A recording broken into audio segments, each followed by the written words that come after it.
terkait dengan protokol kesehatan, mengharapkan kepada Bapak Ibu sekalian. Terima kasih pertama kepada Biro Adm Aceh, kepada Bappeda Aceh, juga kepada khususnya UNICEF dan Yayasan Aceh Hijau yang telah mendukung hingga terlaksananya kegiatan Lokakarya pada pagi hari ini. Dan dengan mengucapkan Bismillahirrahmanirrahim, Lokakarya Inisiasi Klaster AMPL Sanitasi di Provinsi Aceh dengan resmi saya buka. Semoga Allah SWT senantiasa memberi menyertai dan bersama kita semua. Amin ya rabbal alamin. Jadi Bapak Ibu sekalian, melalui Lokakarya ini UNICEF mendukung pemerintah Aceh, terutama Pokja AMPLS untuk memulai menginisiasi terbentuknya subklaster AMPL atau subklaster WOS di Provinsi Aceh sebagai wadah koordinasi lintas sektor dan pelaku tanggap darurat bencana guna meningkatkan efektivitas dan sebagai bentuk dari antisipasi penanganan dalam penyediaan air bersih, sanitasi lingkungan, serta pemeliharaan perilaku higien yang baik dalam situasi kebencanaan. Disaster. So this is, a combination of earthquakes, floods, landslides, and different kinds of disasters. 2005 ini untuk penanganan klaster. Nah, 2006 terbentuklah Klaster WOS. Mereka sebutnya sebagai Global WOS Cluster. Menjadi ada 8 klaster yang tadi disampaikan PMI itu. Yang pertama itu ada klaster SAR, logistik, pelindungan pengungsian. Pokja AMPL yang ada di Provinsi NTT tidak saja mengurusi atau sudah mengerjakan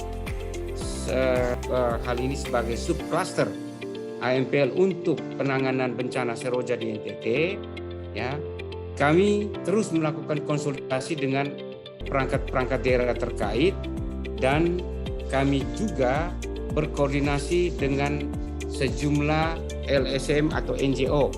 Rangkuman tadi yang saya lihat mungkin di pertemuan Pokja AMPL ya berikutnya mungkin isu kebencanaan ini mungkin untuk dimasukkan gitu ya.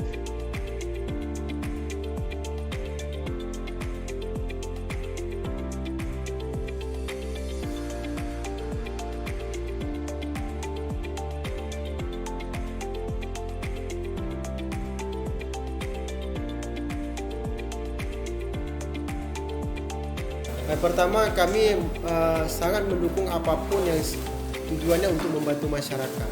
Karena dalam beragam bencana ini bukan hanya tanggung jawab satu pihak, bukan tanggung jawab semua pihak, pemerintah, masyarakat, dan pihak-pihak lainnya dalam menanggung bencana.